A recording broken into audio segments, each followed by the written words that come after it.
Alhamdulillah Rabbil Alamin. Wassalatu wassalam ala ashrafil anbiya'i wal mursalin wa ala alihi wa sahbihi ajma'in. Subhanaka la ilma lana illa ma 'allamtana innaka antal alimul hakim. Rabbi shrah li sadri wa yassir li amri wahlul 'uqdatam min lisani yafqahu qawli. Amma ba'd. Alhamdulillah ala nikmatil Islam, alhamdulillah ala nikmatil iman. Wa kafa biha min ni'mah. Alhamdulillah, segala puji bagi Allah Subhanahu wa taala. Pagi hari ini kita kembali menjadi hamba-hamba yang didatangkan, yang dihadirkan, yang dikumpulkan untuk bersama-sama bersalawat kepada Nabi kita Nabi Muhammad sallallahu alaihi wasallam. Dikumpulkan oleh Allah Ta'ala di dalam kebaikan, dikumpulkan bersama orang-orang yang baik, yang punya pikiran-pikiran baik, yang punya hati-hati yang baik, yang punya cita-cita yang baik, yang semuanya pengen selamat sampai ke surganya Allah Subhanahu wa Ta'ala. Ini suara saya jelas nggih? Ini memang volumenya Bu, nggih. Lagi dikasih sama Allah Ta'ala kon ngeduk nih volumenya, nggih. Biasanya saya bengok-bengok niki ndak bisa nyampe niki. Nah, timbangannya bengi, nggih.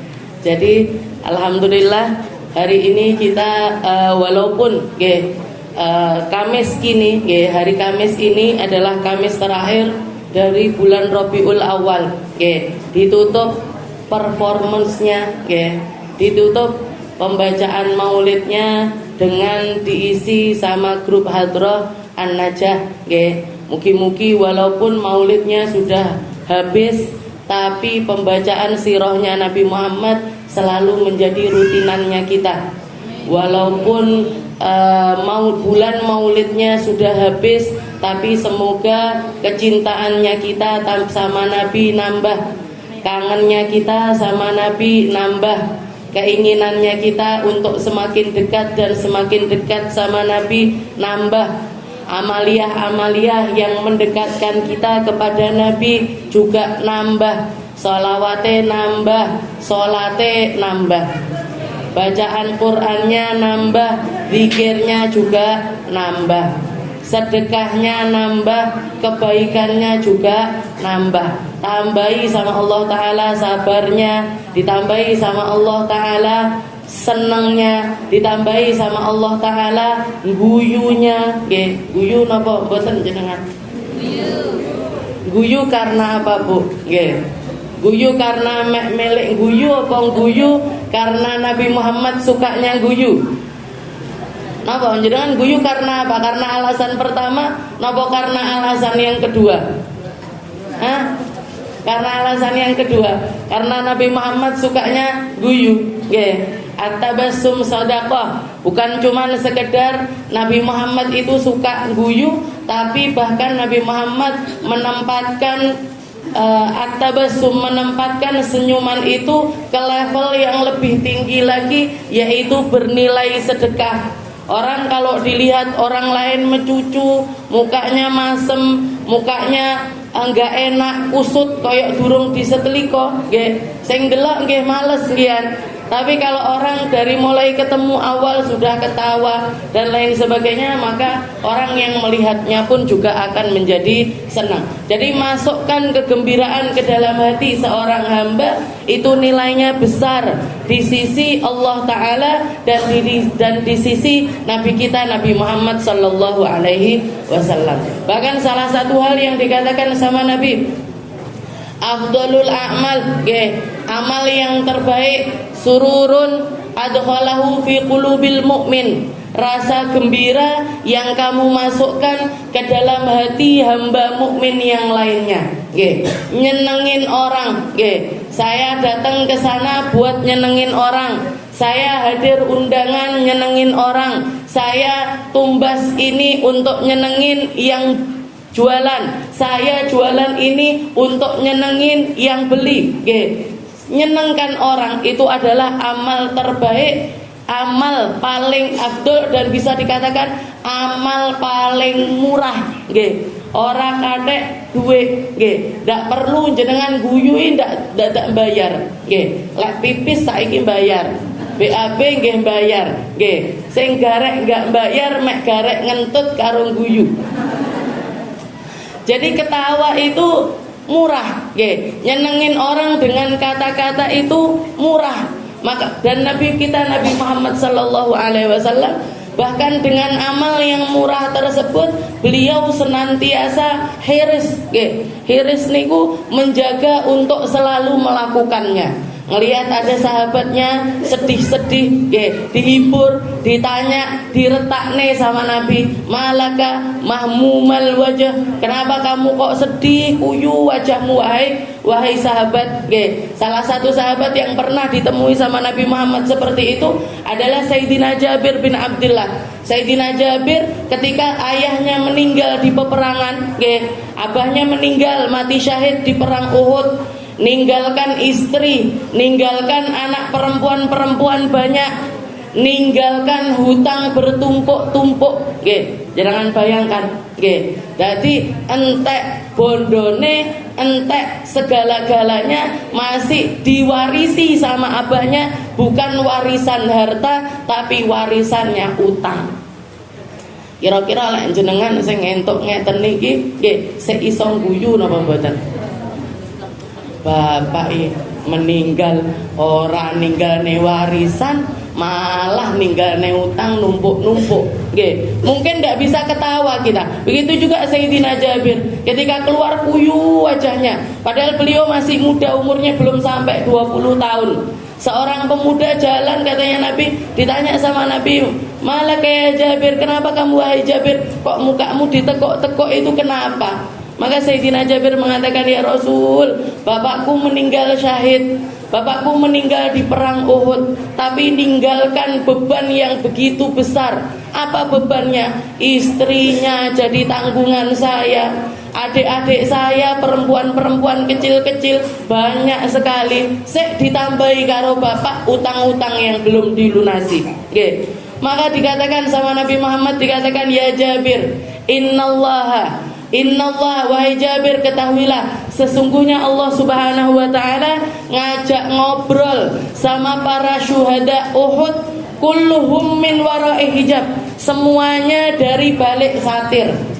Semuanya dikasih batasan sitarah antara dirinya dengan Allah subhanahu wa ta'ala, illa abuk, kecuali ayahmu wahai Jabir. Innallaha yukallimuhu bila hijab, Allah Ta'ala berbicara ngobrol sama abahmu itu tanpa adanya hijab. Langsung dikatakan Sayyidina Jabir langsung berseri-seri, setelah itu nanya, terus apa yang dikatakan abahku ya Rasul? Yang ditanyain sama Allah Ta'ala terhadap ayahku ini apa?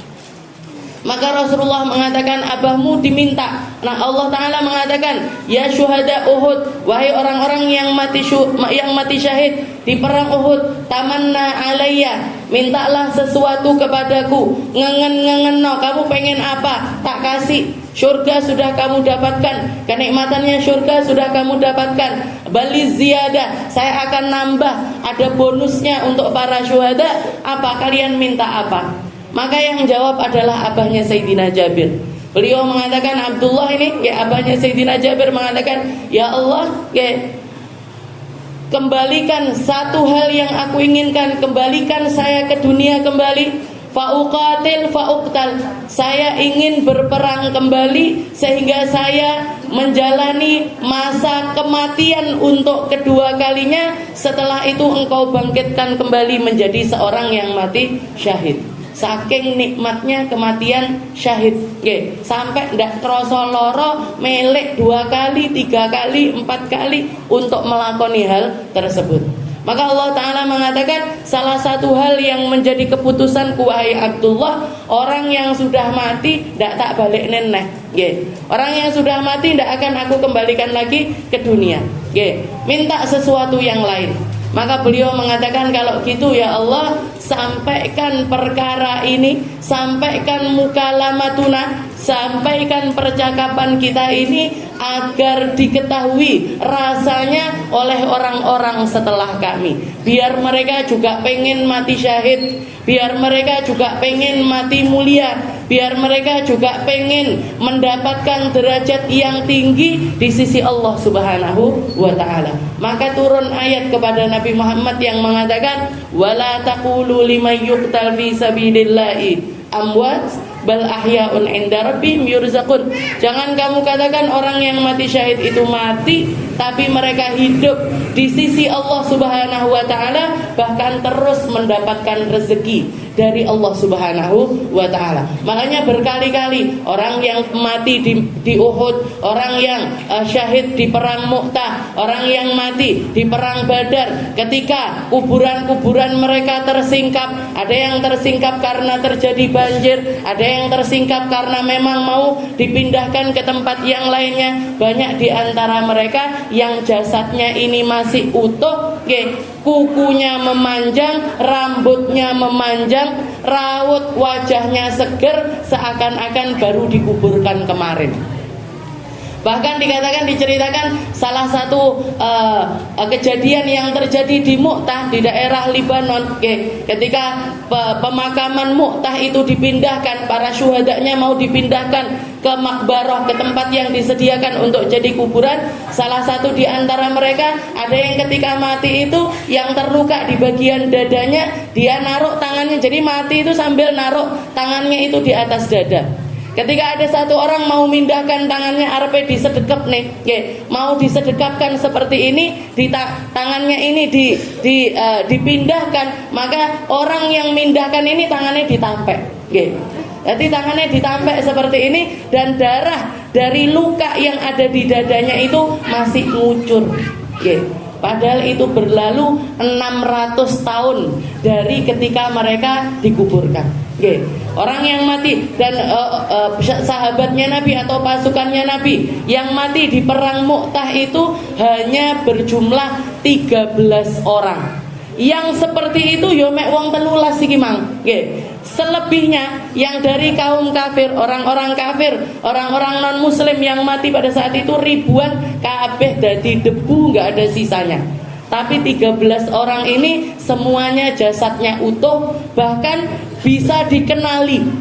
Dari sejarahnya Nabi yang mengatakan, oh sahabat ini mati dengan luka sekian, sahabat ini mati dengan luka begini, itu bisa dideskripsikan, bisa kelihatan, dan 13-13-nya itu dimakamkan di tempat yang layak 600 tahun setelah kejadian kematian tersebut. Jadi dari mana ini? Yo sakarepe Gusti Allah, bumi yang punya Allah Ta'ala, tanah yang punya Allah Ta'ala, jasad yang punya Allah Ta'ala. Terserah Gusti Allah mau memperlakukan seperti apa kepada setiap makhluk-makhluk yang Allah Ta'ala ciptakan. Mungkin kita semuanya juga dianugerahi sama Allah Ta'ala kematian dalam keadaan syahid, kematian dalam keadaan mulia, kematian dalam keadaan yang penuh dengan ridho dan juga rahmat dari Allah Subhanahu wa ta'ala. Kita lanjutkan pembahasan kita di dalam kitab Sulam Taufik.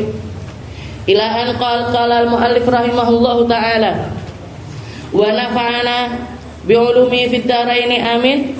Wa qad qala Rasulullah sallallahu alaihi wasallam, halaman 43 Bu, kitab jenengan ndak ilang. Halaman 43, di situ dikatakan Nabi kita Nabi Muhammad sallallahu alaihi wasallam masih di dalam bab riba, masih di dalam bab yang membahas tentang riba. Nabi pernah mengatakan at-tajirul aminus saduqul mu'min yuhsyar yaumal qiyamah ma'as siddiqin. Di dalam hadis yang lain Nabi juga mengatakan at-tajirul aminus saduqul muslim ma'as siddiqina wan nabiyina wasyuhada yaumal qiyamah. At-tajir itu artinya adalah seorang pedagang. Orang Indonesia biasanya manggil orang kaya itu dengan sebutan wong kuwi tajir, oh orang itu tajir. Tajir itu persepsinya orang kita banyak dimaknai dengan orang kaya. Wong sugih kuwi, tajir itu orang itu. Padahal arti dari tajir itu sendiri adalah seorang pedagang. Kenapa kok sampai punya julukan seperti itu? Karena 99 pintu rezekinya manusia itu berasal dari perdagangan. Nggih. Jenengan lek pengen dadi wong sugih, nggih. Pengen dadi wong sugih napa mboten? Pengen napa mboten? Melek dadi wong sugih jenengan. Nggih, dagang, Bu. Nggih. Kalau pengen jadi orang kaya, dagang. Nggih. Kalau jenengan pengen anak-anaknya jadi orang kaya, jangan jenengan istilahnya jangan diarahkan untuk kowe dadi guru, engko lek sugih. Nggih. Kowe dadi dokter, engko lek sugih. Kowe dadi arsitek, nanti lek kaya.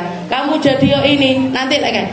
Hal-hal, nggih. Profesi-profesi yang sifatnya itu jasa, yang sifatnya itu jasa sebaiknya tidak untuk diperjualbelikan. Guru apa sing didol? Ilmu.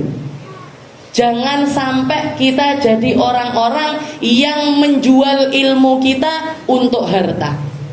Jadi kalau kita jadi guru, kalau kita berprofesi sebagai guru, jangan ngarep-ngarep dadi wong sugih lewat jadi guru. Berarti ndak oleh milik sugih lek dadi guru, ndak boleh. Kenapa? Karena itu akan menjadikan kita memandang murid-murid kita ini sebagai konsumen, bukan sebagai murid. Bukan murid neh. Saya kalau ngelihat jenengan di sini, ibu iki sak menekean, lek aku dodol jilbab karo ibu-ibu iki dah neo bandingku.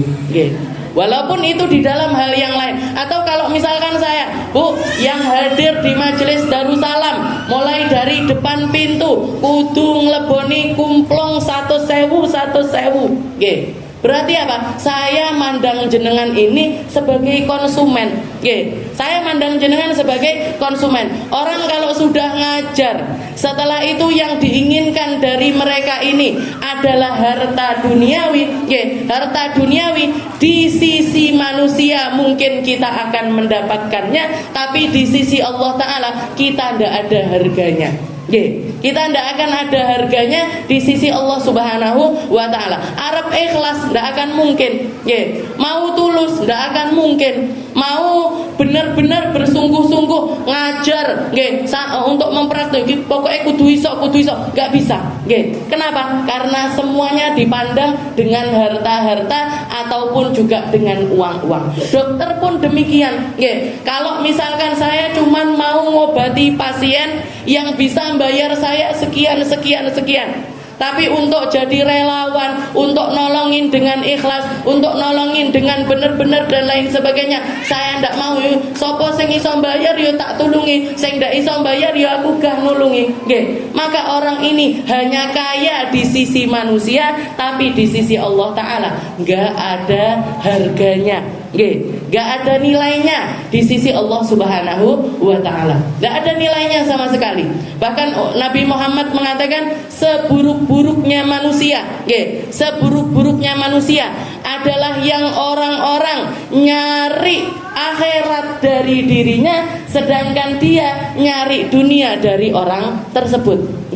Jadi orang-orang berdatangan kepada dirinya untuk nyari akhirat, minta didoakan, minta diajari, minta ilmu ini, minta ilmu ini, minta ilmu ini. Orang-orang ini nganggep para guru-guru, kiai-kiai, ustad-ustad, ustadzah dan lain sebagainya kan nyari akhirat. Sing digoleki kan perkara-perkara akhirat. Sedangkan si gurunya sendiri malah mandang orang-orang ini sebagai permasalahan dunia.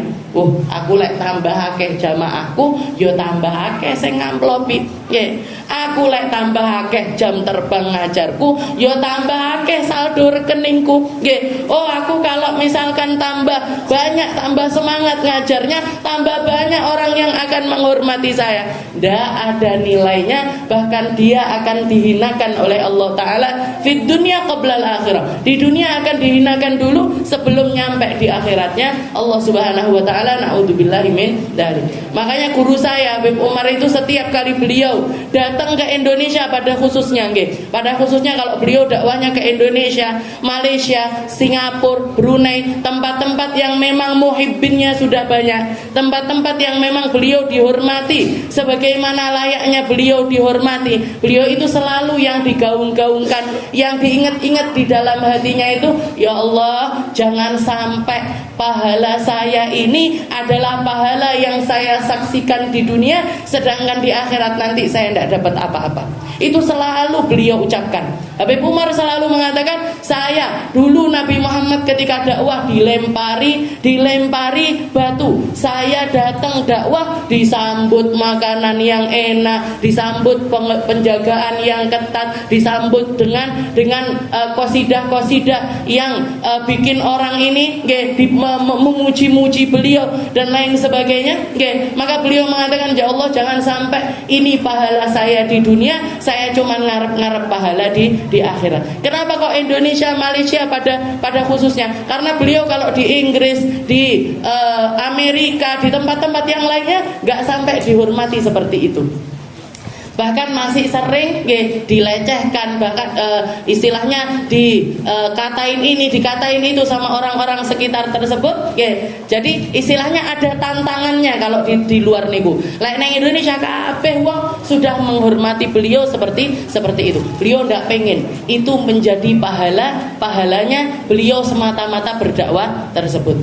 Jadi seburuk-buruknya manusia adalah ketika orang nyari akhirat dari dirinya, sedangkan dirinya malah nyari perkara dunia dari orang-orang tersebut. Naudzubillahi min dzalik. Jadi kalau pengen kaya lewat jalur nopo? Dagang. 99% jalan untuk dapat rezeki, dan rezekinya ini rezeki yang halal. Allah Subhanahu wa taala mengatakan, ahallallahul bai'a wa harramar riba. Yang dihalalkan sama Allah taala itu jual beli, sedangkan riba itu hukumnya adalah haram.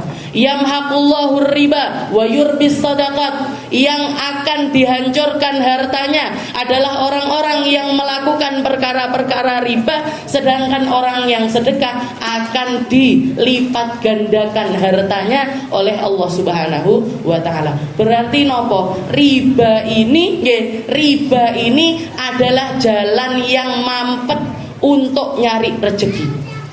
Riba ini adalah jalan yang kita tidak boleh lalui kalau kita mau melakukan perkara-perkara yang mendatangkan rezeki. Istilahnya, kalau kita nyari duit, ini pintu riba ini harus kita kunci.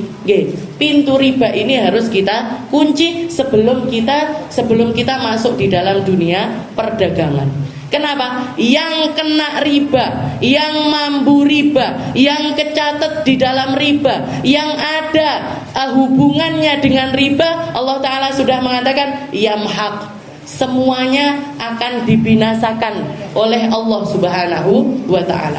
Semua yang ada kena ribanya semuanya akan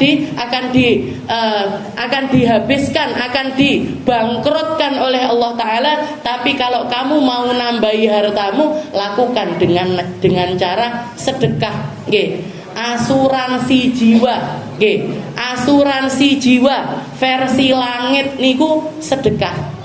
Timbangane jenengan melok asuransi kesehatan, asuransi apa nih?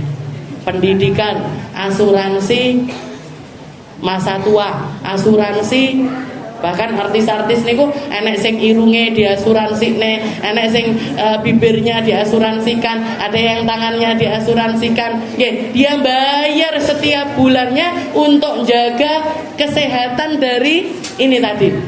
Ada yang tokonya diasuransikan, ada yang ininya diasuransikan dan lain sebagainya. Ketimbang jenengan asuransikan kepada manusia yang pasti akan berdampak kepada sesuatu yang lainnya. Di Indonesia mungkin masih sedikit kasusnya, tapi di luar negeri itu banyak sekali kasus di mana para pedagang-pedagang besar niku nggih hartanya, dagangannya, perusahaannya diasuransikan. Nggih, diasuransikan. Tahu-tahu istilahnya untuk mengklaim, istilahnya penjualannya menurun ini dan lain sebagainya. Nggih, dia kena masalah di dalam perusahaannya. Akhirnya apa yang dilakukan? Tokone dibong untuk nyairkan asuransi. Nggih. Perusahaannya dia sendiri yang membakar untuk mengklaim yang namanya asuransi. Ini kan pikiran sudah ndak waras ini. Bahkan yang lebih parah lagi, keluarga. Bapaknya, anaknya yang pertama diasuransikan, anaknya yang kedua diasuransikan. Tahu-tahu pekerjaannya agak oleng, pekerjaannya agak oleng. Anaknya dewe dipateni untuk mengklaim yang namanya asuransi. Itu sudah banyak terjadi di luar negeri. Jadi orang otaknya meslek, goro-goro asuransi, sampai ndak kenal lagi ini anakku, ini istriku, ini orang yang berjuang dengan aku, ini orang yang aku harapkan untuk doakan aku, wis ilang kabeh goro-goro uang asuransi. Kenapa kok bisa seperti itu? Riba, Bu.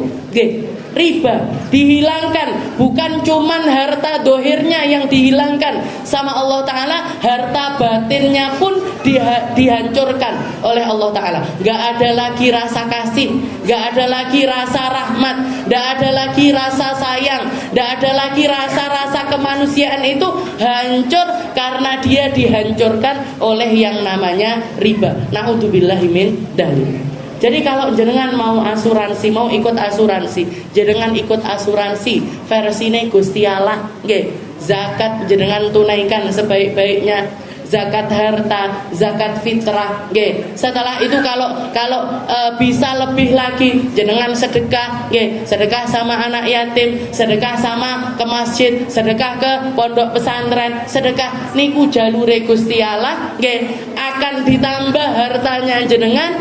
Bukan cuman harta dohir, tapi juga sampai harta batin. Ditambahi sabare, ditambahi khusyu'e, ditambahi nikmatnya di dalam ibadah, ditambahi keilmuannya, ditambahi fahamnya, ditambahi kedekatannya kepada Allah dan juga kepada Rasulullah Sallallahu Alaihi Wasallam. Jadi bahaya sekali. Riba itu sesuatu yang sangat bahaya sekali. Kecil bahaya, tambah gede, tambah gede bahayanya. Tambah besar juga akan semakin besar bahayanya di sisi Allah Subhanahu Wa Taala dan juga di sisi manusia.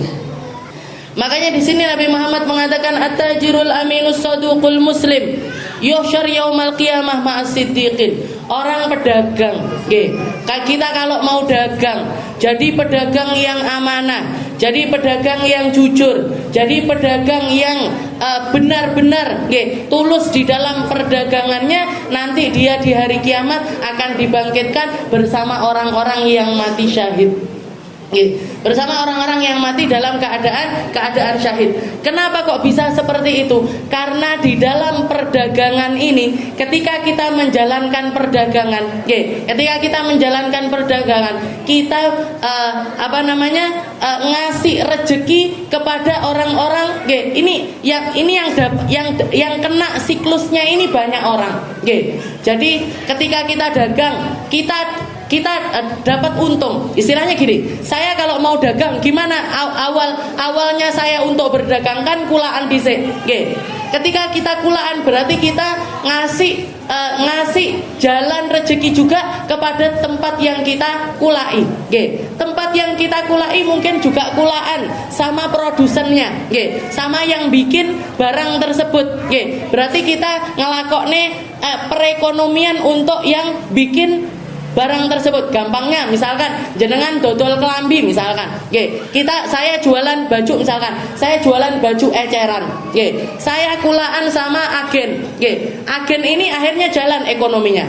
Agen ini ngambil dari distributor jalan juga perekonomiannya. Di distributor ngambilnya dari produsen, dari yang bikin barang. Maka ini dari setiap lini ini kita menjalankan perekonomian mereka semuanya. Nggih, yang bikin gak mungkin sendirian. Enek sing bagian jahit, enek sing bagian masang benik, enek sing bagian bordil, enek sing bagian ngukur, enek sing bagian gunting. Semuanya jalan ekonominya, nggih, semuanya jalan ekonominya. Habis itu diangkut, sing ngangkut barang nggih mlaku ekonomine. Nggih. Setelah itu nanti nyampe ke kita jalan ekonominya sampai ke konsumen, nggih, sampai ke yang beli pun juga seneng dengan baju yang dipakai. Berapa orang ini yang kena dampak dari jual belinya kita? Oke, yang kena dampak dari jual belinya kita. Makanya saya pernah ketika ditanya satu orang, Ustazah, hukumnya ngasih bunga ke atas ke atas makom itu gimana toh Ustazah? Hukumnya bener apa salah? Oke, istilahnya beneran disyariatkan apa tidak? Saya katakan, Bu, lek jenengan nggak percaya kalau bunga ini mensyafaati atau ngasih dampak baik untuk mereka-mereka yang ada di alam kubur, minimal niatkan menghidupkan ekonomi bakul kembang.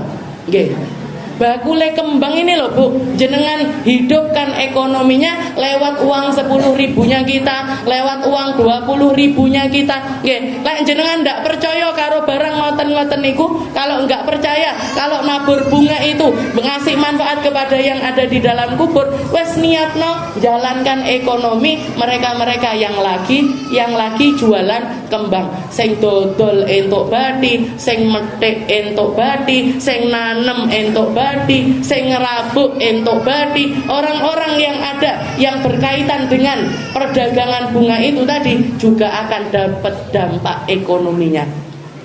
Tapi ngedole larang Ustazah kalau mau Ramadan, nggih. Kalau mau Ramadan sak cuplek ngeten 20.000 kan yo mek setahun pisan, nggih. Kalau ndak lagi kayak gitu, mereka juga sepi mesti, nggih. Mereka juga mesti sepi. Wes niatkan seperti itu saja, nggih, niatkan seperti itu saja sudah membangkitkan ekonomi banyak orang. Ini loh yang dimaksud sama Allah Taala. Kenapa kok sampai Nabi Muhammad mengatakan at-tajir? Orang kalau dagang,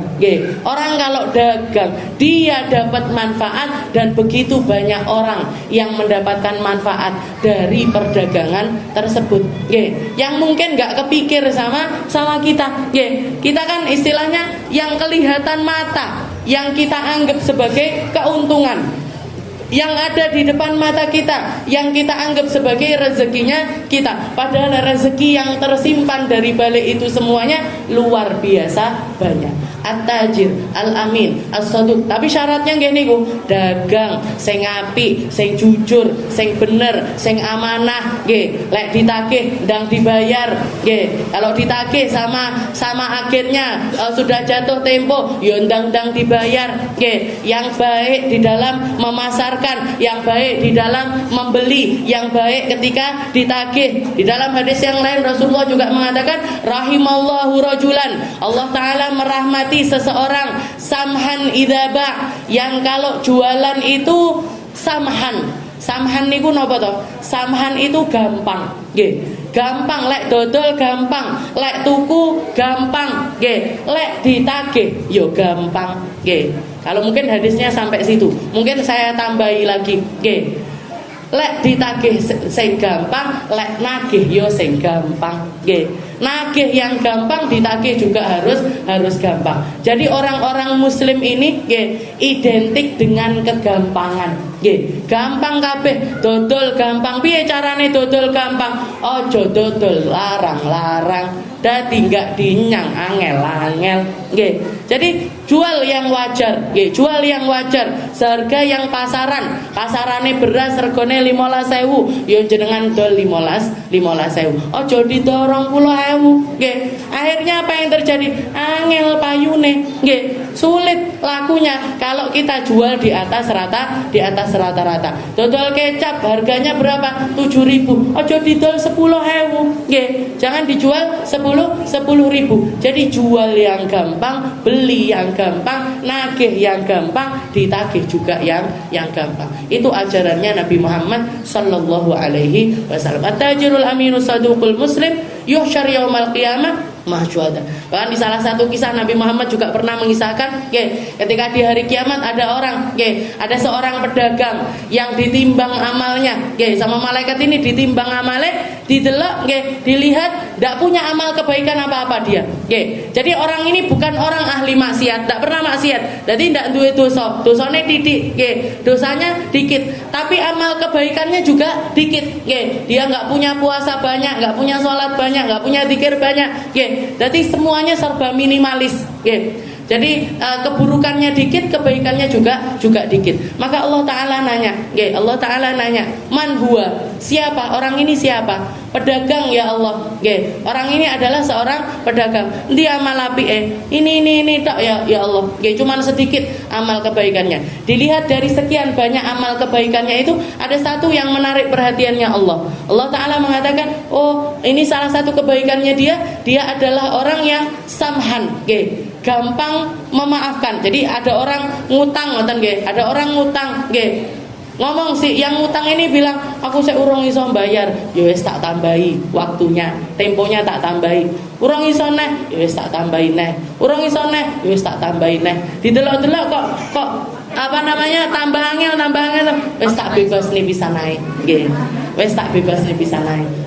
Juga ada orang kalau misalkan kelihatan ada orang masuk ke tokonya, ketok duitnya pas-pasan, ya wes harganya segini aja.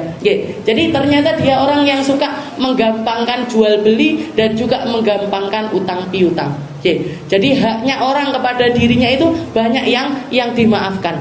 Maka Allah Ta'ala mengatakan fa'ana ahaku an yujawiz lahu. Kalau dia sudah menyelamatkan sekian banyak orang, mentoleransi sekian banyak orang, maka saya adalah zat yang paling berhak untuk mentoleransi kepada hambaku, masukkan dia untuk masuk ke dalam surgaku. Dilebokne surga goro-goro hal-hal yang simpel-simpel seperti itu. Mungkin dia cuman istilahnya maafkan ini harganya 1.100, ya 100 tidak usah. 1.200 ya wes 200 ndak usah, atau 100 2.000 wes 2.000 ndak usah, cuman gitu-gitu aja.